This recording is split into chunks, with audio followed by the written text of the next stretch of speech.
So what has happened is it has today generated a feeling for us in the world. And this feeling is particularly intense in the global south, but not restricted to the global south. So I think more countries today feel closer to us. We are more trusted. We are trusted emotionally. We are trusted even in technology. We are trusted economically, politically. So I think there was a good reason why we kind of shifted gear in a sense and moved it to Vishwa Bandhu. Right. So also the manifesto talks about through the Ministry of External Affairs, obviously India setting up Thiruvalluvar centers around the world, obviously. So the objective is that the world's most ancient language gets some visibility around the world. Also, the manifesto talks about India certifying yoga teachers in some ways, or starting some kind of certification. So in a sense, ownership of India's heritage and legacy. Taken together, the Vishwa Bandhu idea in more intense engagement, things like Thiruvalluvar centers, how is it going to be done in terms of over the next 5 years, Ministry of External Affairs getting more muscle, more strength? Are we going to see more missions being set up, the strength of the diplomatic corps being increased, and India becoming more visible around the world through that?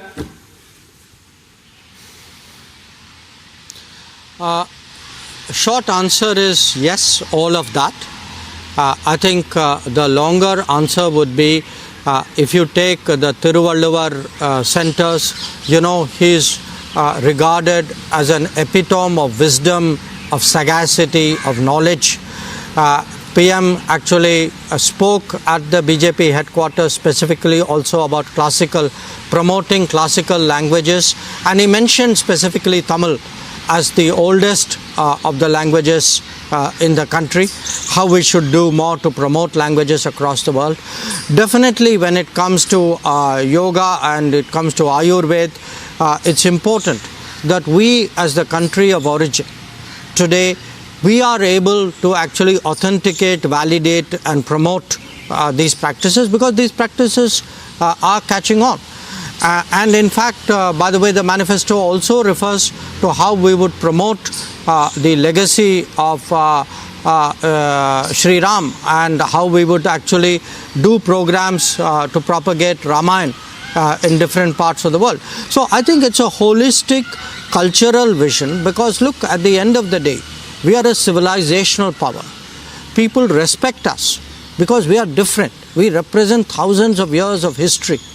So we today, from a time when people in power were either in denial or distancing themselves from our roots, from our civilization, from our faiths, from our beliefs, we are proud of it. We are proud of it. We believe this is our identity. We believe that this is actually a brand of India which the world respects. And I can tell you that is exactly the change that we have seen in the last 10 years. The last 10 years, the world has respected India more because India is more Bharat. Right, sir. And when we're talking about BJP's manifesto, we have had manifestos coming in from the opposition space, particularly the Congress party, the CPM, and they are talking some specifics about India's China policy, India's Pakistan policy. In the case of CPM, even our nuclear weapons policy, sir. While the BJP manifesto is sort of silent, does not get into specifics, so there is no attempt being made to respond to the opposition space in terms of those issues. Yesterday, for example, the Congress party has said that on China there seems to be some kind of Modi guarantee that the government would not take on the Chinese in the manner that they thought it should have. So is it a deliberate strategic silence so that the government gets that kind of a strategic space to maneuver, or there's something more to it? Well, first of all, you are talking of comments from a party which is responsible for the loss of 38,000 square kilometers of our territory to China, and which is responsible for the fact that POK is today under the occupation of Pakistan. So who does what? I think the record is very, very clear, and I don't even want to talk about the Communist Manifesto, because frankly, as a nationalist, I am acutely uncomfortable, and I'm being very polite, acutely uncomfortable with what they have put forward. I cannot imagine any nationalist Indian would say these things. But put that aside. What I am saying, we are saying today, we are today talking about zero tolerance on terrorism. Now, what does zero tolerance of terrorism mean? It means Pakistan, right? But the Congress party doesn't think so, because the Congress party thinks Pakistan and terrorism nothing to do with each other. We are today talking about theaterization. We are today talking about building border infrastructure. Why are we talking border infrastructure? Because border infrastructure primarily relates to China. But the Congress party doesn't think it relates to China because they did nothing on the border. So, my friend, we have everything to do with Pakistan, everything to do with China, and we have beyond. But we are not this very superficial posing by scoring debating points, which are, by the way, completely at odds with their own record of governance. So, if you look today at maritime, at cyber, at making India a space power, all these things are there in our manifesto. We are thinking big. We will implement big. We will implement seriously. So, I think we have an ambition today of making India into a leading power. And when we announced that, the opposition said that we are fantasizing. So look, bottom line, our manifesto is serious. What you see is what you get. Yeah, sure. Is it Steve? Sure. My last question, sir, before I let you go. And you have spoken with a lot of clarity on some aspects which people would have thought was silent in the manifesto. My last question to you, sir, when you say India is Vishwa Bandhu, how do we, for example, approach the ongoing crisis in Middle East from that vantage, where we can perhaps counsel both the sides, that statement actually, that position actually getting reflected in the statement of MEA today, but how can we actually make it sure that escalation does not happen? Well, look, when we took a position on the Ukraine conflict, a lot of people questioned it. Today, those very same countries, many of them, are coming around to the recognition that what we were advocating was actually very wise. Right now, I can tell you there are 200 countries in the world, and many of them, probably all of them in some form or the other, would be affected, directly affected, if this crisis, if the violence in the Middle East, in the Gulf, in West Asia gets worse. We speak for a majority of countries in the world who say, look, calm it down, don't escalate matters, because, what happened yesterday night was an escalatory development. So we today believe that there should be calming down of this, that, a lot of us actually must come together to see how there is a better way of dealing with it than by recourse to violence. Right. Thank you so much, sir. Thank you so much for that perspective and clarity with which you have spoken on the manifesto and, of course, the ongoing situation in the Middle East. Okay, bye-bye.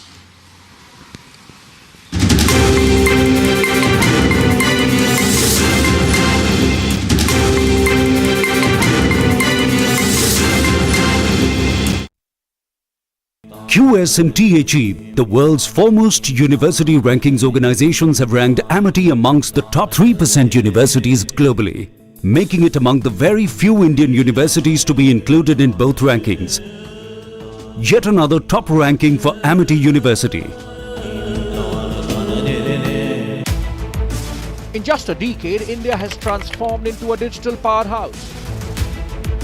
From classrooms to clinics, farms to finance, digitalization is revolutionizing every aspect of life.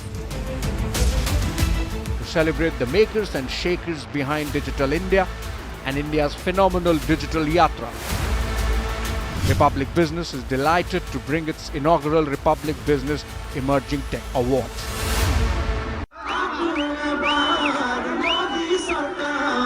As the political scenario evolves ahead of the 2024 Lok Sabha elections,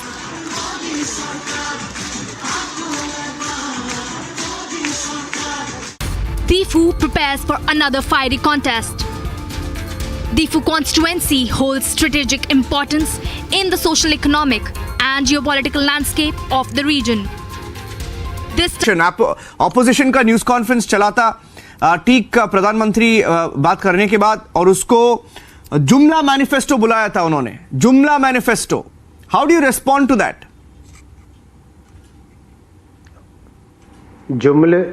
जुमले तो कांग्रेस देती थी, गरीबी हटाओ का जुमला देती थी कांग्रेस. और अभी भी मेरे ख्याल से राहुल गांधी जी ने कुछ ही समय पहले कहा है कि एक झटके से गरीबी हटा देंगे. तो ये जुमले देना कांग्रेस का नेचर है. मोदी जी ने काम करके दिखाया है, मोदी जी ने काम जनता के सामने रखा है, मोदी जी ने आगे का विजन जनता के सामने रखा है. तो जुमले तो कांग्रेस की नेचर है, तो वो बोलेंगे जुमला. उन्होंने तो पढ़ा ही नहीं होगा मैनिफेस्टो, उन्होंने तो देखा ही नहीं होगा, उनके किसी कंसल्टेंट ने आके बता दिया होगा, वो बोल दिया होगा. ऐसा तो कांग्रेस का नेचर है. 60 साल की सरकार रही उनकी. 60 साल में से एक ऐसा देश उभर के आ सकता था जो विश्व में आज समकक्ष खड़ा होता. लेकिन क्या किया कांग्रेस ने 60 साल में?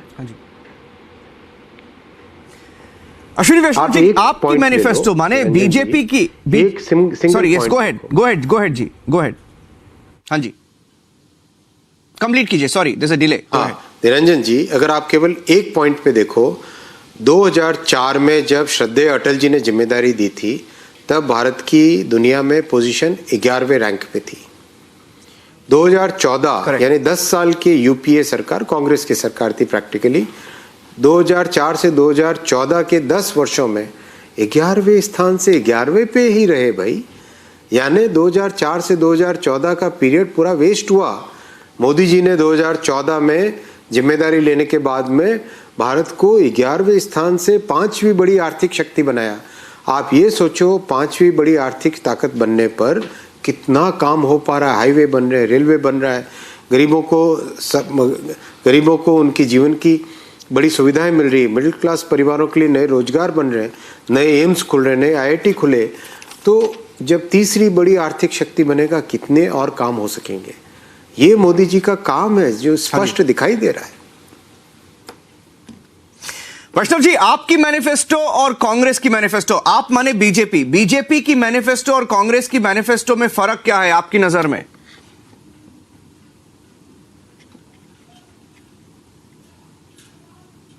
देखिए, कांग्रेस के मैनिफेस्टो में कुछ भी क्लियर रोड मैप नहीं है कहीं पर भी.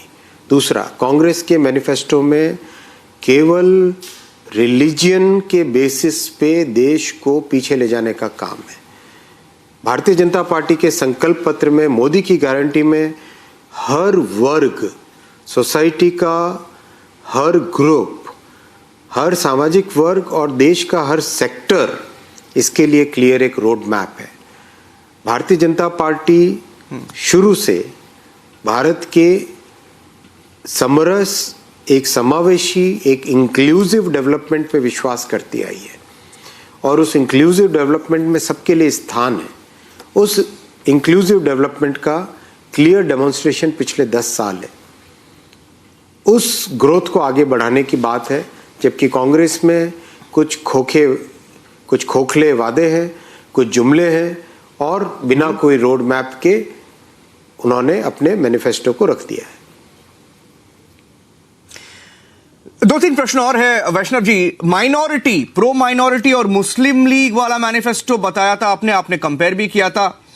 क्या आप में, आपकी संकल्प पत्र पे सबका साथ सबका विकास अप्रोच है? कैसे?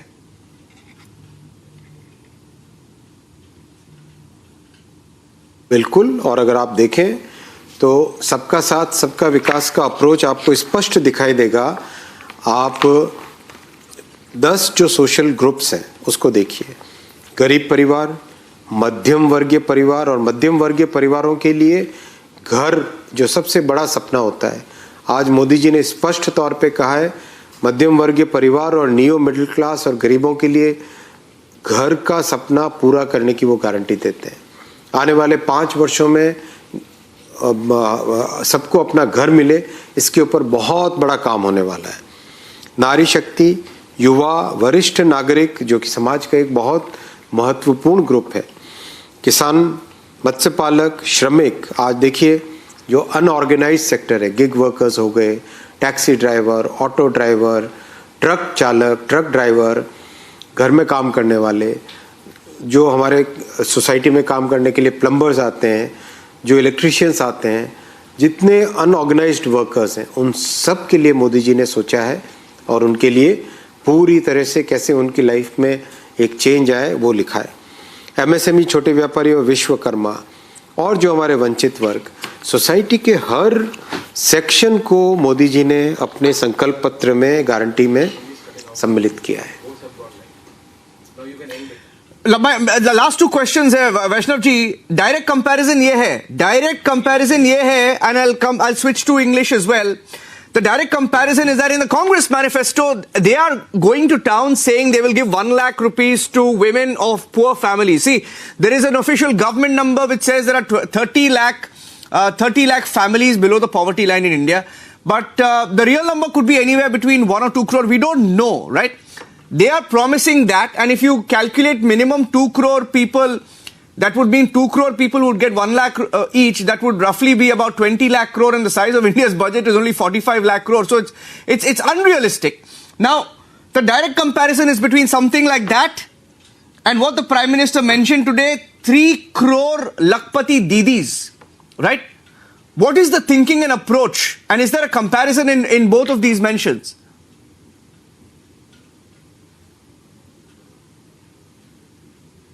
Absolutely. Congress has prepared its manifesto without thinking, without giving any thought to what the financial implications will be.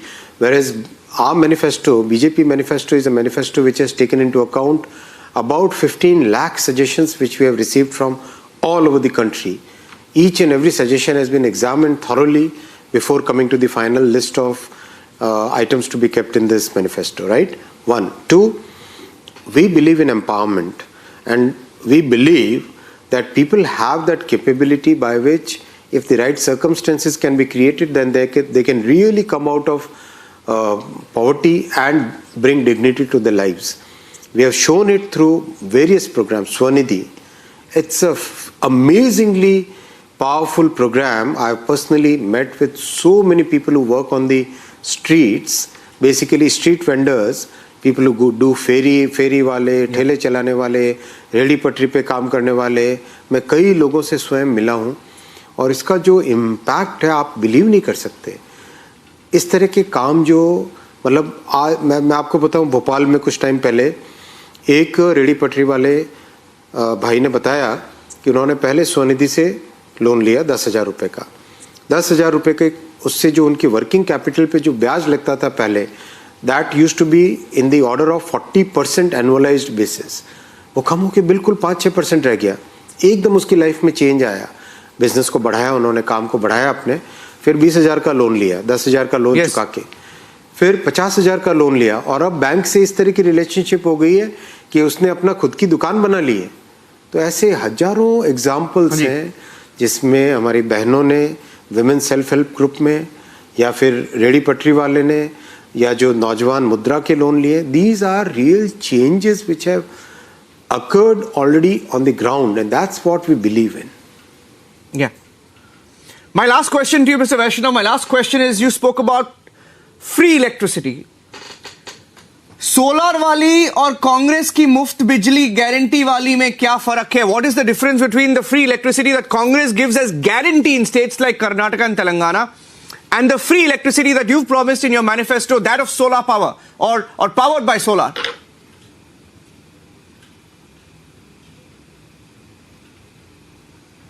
Congress की जो फ्री इलेक्ट्रिसिटी की बातें हैं वो केवल जुमले हैं, और भारतीय जनता पार्टी में मोदी जी ने जो फ्री इलेक्ट्रिसिटी प्रॉमिस की है उसके पीछे एक थिंकिंग है, उसके पीछे एक प्रोग्राम है, उसके पीछे एक बेस है। सोलर से एनर्जी जनरेट करके अपने बिल को ज़ीरो करना, बिजली के बिल को ज़ीरो करना, that's something which is very very environment friendly, sustainable, और उसके लिए already 1 crore people have already registered. People have already registered, and this will be implemented in the coming months. See, imagine the change it brings in the society. That's the thinking which BJP puts in place, in contrast to what jumlas the Congress gives. All right, my last question to you, and I'll end it with that. How many seats are you going to win? Will you cross 400 like the Prime Minister has been saying?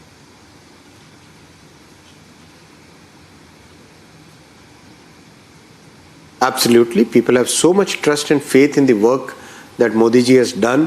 They are clearly convinced that Prime Minister Modi ji is the one who can really take the country to the status of a developed country. So that's something which is so visible on the ground. All the best to you and your party in the election campaign, and the elections are just around the corner. Ashwini Vaishnav, Union Minister, joining us on Republic TV on the day when the Prime Minister himself was on stage to release the manifesto. Long day for the Prime Minister. Started with the BJP headquarters, and then he's already in Karnataka. Mysuru, there's a campaign. He will be on stage with the former Prime Minister Deve Gowda, and then goes and does a roadshow to end his day in Mangaluru. And that's how the BJP election machinery works. Ashwini Vaishnav, Union Minister, thank you for joining us on Republic TV.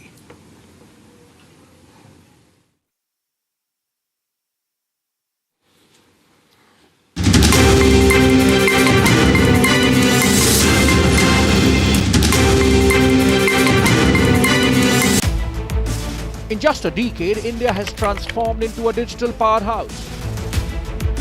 From classrooms to clinics, farms to finance, digitalization is revolutionizing every aspect of life. To celebrate the makers and shakers behind Digital India and India's phenomenal digital yatra, Republic Business is delighted to bring its inaugural Republic Business Emerging Tech Awards.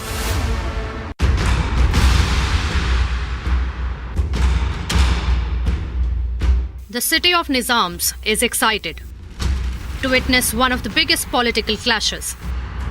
It's BJP versus AIMIM in Hyderabad. BJP's Madhvi Lata, a BJP debutant, is up against AIMIM